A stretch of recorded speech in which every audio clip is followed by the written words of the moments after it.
All right, we're gonna go on to Latigo, aka Vasco, aka Gun Guy, aka McCree, aka Revolver Ocelot, but not really. I'm okay. So at first glance, or not even at first glance, but technically, yeah, I kind of want to. Yeah, yes, I've turned into a tier whore. Yes, I have. I kind of want to put him in A tier.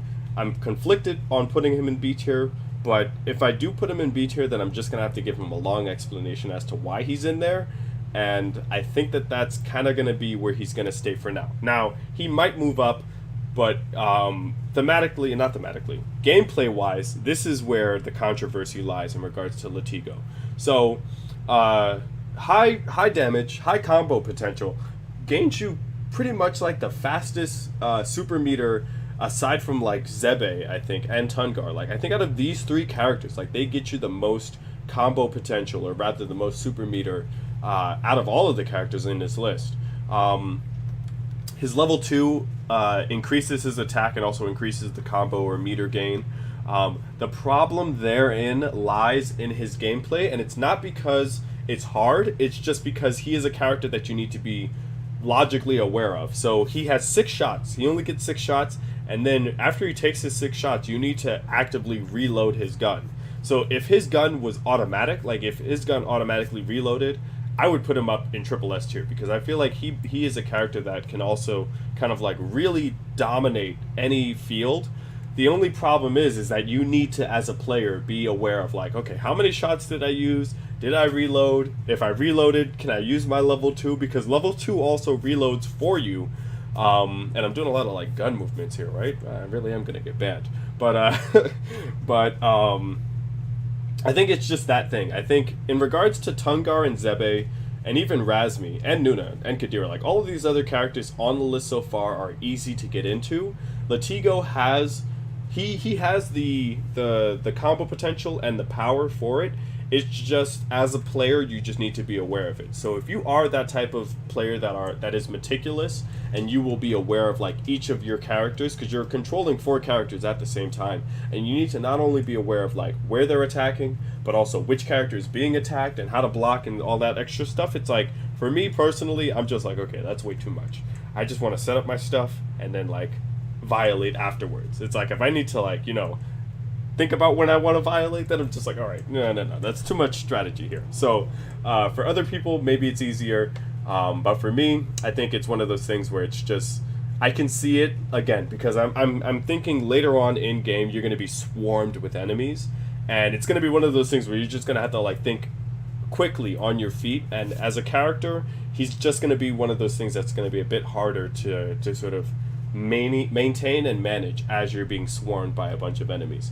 Now that's not to say the same for our next character. Yes, this is Indivisible. For our next character, Bao Zhai. Now, I'm going to put the pirate girl in A tier, and I'm going to put her in A tier only for a specific reason. And it's gameplay again, but it's mainly because aside from Nuna, and this is another thing that I forgot to mention with Nuna, but Bao Zhai and Nuna have this weird thing where they're able to circumvent your enemy if they are blocking. Now, if your enemy is blocking an attack, you have to kind of like break that attack with like an attack break. And Nuna doesn't have the ability to do that on her own. She can do that by sort of setting up her traps, but Bao Zhai has this ability where like her down attack, like she does this like really like a low blow, like it's if anyone's ever played a fighting game, it's akin to like being grabbed by like a grappling character. So like she comes up to the enemy, she like grabs them by the balls, and then apparently like that shocks them out of their like block stun. So then you're able to like just go into other combos. So and the best part is that like she does that without any usage of meter. Now, as I mentioned before, in normal circumstances, you would have to break your enemy's guard. So your enemy will be guarding an attack, and unless you use like an armor break, which will use up one of your attack gauges, it'll kind of like slow you down. It slows down the game a bit. But Bao Zhai again, like she just runs up, like grabs, like she basically robs them, grabs a bunch of coins out of nowhere, and then opens up their guard for like multiple attacks. Whether or not this is gonna get like patched or if it is a bug or something, I'm not sure, and I can demonstrate it later on in the stream. But I think we're probably gonna save that for another time. I think that alone gives her a lot more viability than some of the other characters. I do feel that there is a caveat though, because Bao Zhai does have the ability to sort of attack multiple characters, but she also has the ability to damage your own characters, which is just stupid. it's like how do you make a character so strong that like her own attacks can damage your other characters? Like, it's stupid, but it's stupidly awesome in that sense. Also, design-wise, 10 out of 10. Like, you know, okay, there are two things that can get me over in regards to a design. If your character uses the color red well, or if they use the color green well. So, she honestly, like, first off, she looks like Mai from Guilty Gear, or BlazBlue, whatever the hell the game is. She has the eye patch, the cigarette, you know, the coin rather. She has like these two like Blastoise cannons on her back. Like, it's just an awesome character design wise. And she's a freaking pirate, so she gets pirate plus points for that. And yeah, I think we're just gonna keep her up there. One of the better looking characters. Like, when I first saw her, I was just like, nope, that's a character I'm gonna put on some sort of team. I gotta figure out how to make it run. Next we have the Earthbender himself, Dar, the second character that they've announced that you will be getting when you play the game officially. I think I'm going to put him in A tier as well, and it's going to be for the same reason. It's going to be for multiple reasons. So it's going to be the Tungar and Zebe reason in regards to his easeability. Like, he is an easy pickup character. His sort of like play style is not something that's very hard to get around.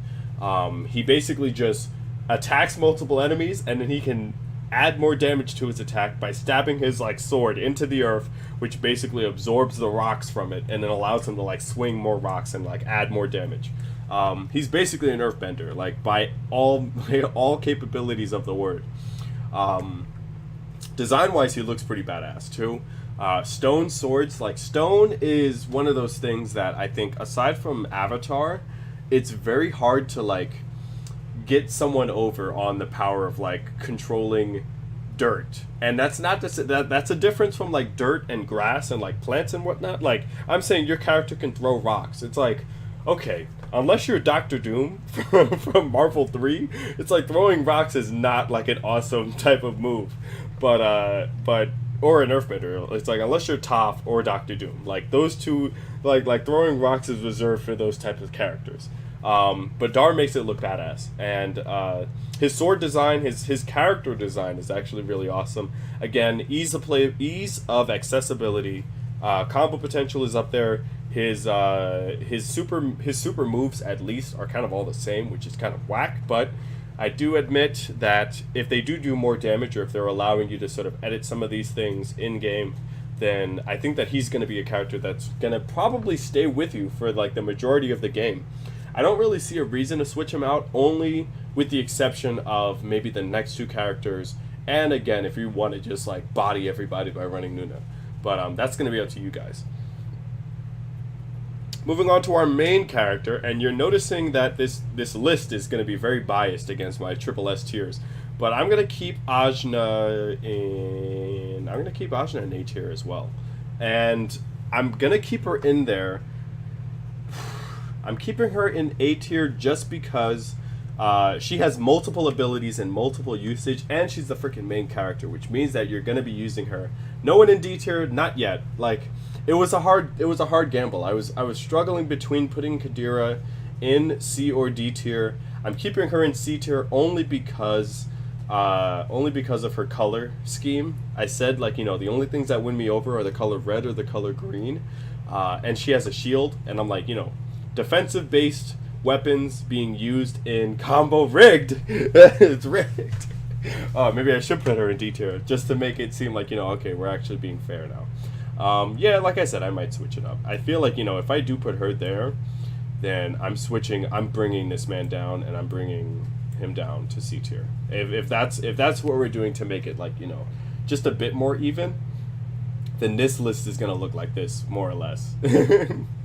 But aside from that, where were we going? Ajna, yes, our main the main freaking character in the game. So Ajna is more or less you're stuck with her. So it's like there really is no, like, what, I could put her in B tier, which is kind of average, but I think that based off of her other abilities, like, she's kind of not as bad as, like, you know, everyone down here. And I don't think these characters are bad. I'm just saying, like, you know, she offers a lot to the table. So again, main character, she can heal your characters, she can revive them if they're dead, which is like something that none of these other characters in this list, even our god Nuna, can do. Combo potential is up there. She has the ability to use arrows and axes and her bare hands. Again, she is your main character, so she also has like this super meter or this super move, which we haven't seen in game. We haven't seen it, like, you know, in combat. We've seen it in the outer world. But she basically has Shine Spark from Metroid Fusion. She has, she's very, like, you know, she's very noob friendly. Like, she has Shine Spark. She has freaking, what would you call it? Like a Crush move. She has like the hammer move from Kirby, like the rock hammer move from Kirby. And yeah, like, again, she revives and heals, so she is a healer in her own regard. And whatchamacallit, she does have very good combo potential. And again, she is your main character, so you're gonna be using her regardless. By the time you beat the game, or by the time you reach, like, you know, midway in, you should be like she should be a no-brainer character for you. If you're able to switch her out, I think that's going to be kind of weird, because the other characters you are able to see in the outer world, but I don't know if they're going to be able to interact with certain things. I think, like, you know, obviously she's going to be the only one that's going to be, like, you know, climbing up walls and hanging by axes and stuff like that.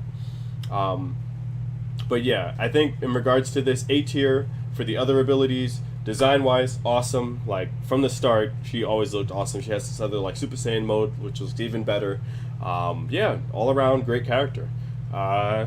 And last but not least, we have Jinseg and Honey. Now, humans, when I started this list, I said, or rather, halfway through the list, I said that, you know, there are certain tiers for certain characters, and you have to meet a certain criteria to reach certain levels. But I think based off of not only design-wise, but attacks, character themes, I feel like, you know, there is no problem with me putting Jinseg in triple S tier. I feel like, you know, when it comes to this game, I'll be honest with you, Jinseg and Honey and Nuna, like, they make the game ridiculously easy. I do feel like if you want to challenge yourself, don't use the characters. If you're going to kind of do an inverse of this list and you want to challenge yourself, don't use any of the characters in, like, S or A tier. Like, use B tier, B and below only, if you really want to, like, go hard mode. But if you want to make, like, you know, a broken ass team, like, you really want to make, like, a really broken ass team, you're running Ajna, you're running Razmi, you're running Jinseg and Honey, and you're running Nuna, and you're gonna violate with these 4 characters. Like, they alone are probably, like, the strongest characters. So again, if it was up to me, like, if I was gonna make this like a list off of, like, the characters I know I'm gonna play day 1, it's gonna be basically this, and yeah, she's gonna stay there, Dara's gonna be right here, and then it's gonna look like that. But if it's not that, then yeah, it's gonna kind of end up looking like this for now. But yeah, so Jinseg and Honey, let's get down to her character. So she's a botanist. Again, plants, I'm loving it. I already like it. And that's because, you know, we gotta save the world. I'm not talking about this other type of plants. I'm talking about the plants that are there, you know, to give us our oxygen. Because everybody in their hot breath be, like, sucking up all the oxygen. We need more plants to, like, you know, make more of it. Aside from that, her basic up attack is a widespread healing attack. So this heals all of your characters for no meter cost, and the easiest way to gain it is by just attacking your enemy. And also, she gains, so basically, Jinseg and Honey's playstyle is basically attack your enemy, regardless of them blocking or not. You're going to build up this sort of, like, glow, and then when your glow is, like, strong enough, you can use your healing ability. Now, you can use your healing ability regularly, but the more glow that you have, the more healing you do.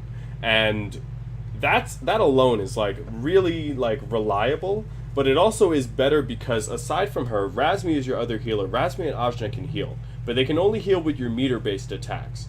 Jinsei can heal any single turn. Yeah, they call it glow, right? You know, she mixes up the herbs and then she spreads it out in like this, like, you know, in this substance, and then the characters take in the substance and then they get healed. It rejuvenates them, right? You know, this is some next level like science that we're talking about, guys. Follow me. Are you following me, camera guy? Now, aside from that, she has the ability to sort of pick up items off the ground, add them into her thing where she can toss them at a yes, this is a Christian stream, by the way. I just want to let you guys know. So she's able to pick up stuff off the ground. So there's the like automatically, no littering. Awesome. She tosses them at the enemy. Like, you know, she throws them back at like the people that are doing the crime. And in her level 3, she mixes up the herbs so vigorously that not only does it automatically heal your characters for like 5,000 points of health, which later on in the game is either a full health bar or at least 75 to 85%. It also damages your opponent too. So by far, the healing aspect puts her at a higher level. If she were able to stop attacks, like, she'd be up there. Her little companion, Honey, awesome. And yeah, like, I think that's kind of about it. I really don't feel like there's anything else I need to explain in that regard. So again, just to reiterate our tiers: Nuna, the god character, at triple S tier. Jinsei and Honey, again, the pair, the duo, awesomely put. Baozhai, I think is how you pronounce her name. A tier, the pirate, awesome. Blastoise cannons, you already know. Razmi, the shaman. Attitude makes her stay in A tier. Ajna, the main character, just because the letter begins with A and you're stuck with her, she's going to stay there. B tier, again, are Tungar, Zebe, and Dar. I apologize, Mellow Mars. Dar is going to stay in B tier for now. If we are able to upgrade him, then maybe we'll put him in A tier, but we'll see.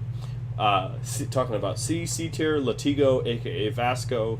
And finally, D tier, we have Kadira. So these are all the characters that are currently playable in the prototype demo. I will show you guys what the prototype looks like again in further streams. I will be announcing more stuff as the sort of release date gets announced for Indivisible. I feel like we're going to get something come E3. But aside from that, thank you guys for watching. I've been the ArtistWithAfro. And that, my friends, is the show. Be sure to like, follow, and subscribe. Click on the little notification bell, do all that jazz, and I will see you guys in the next time.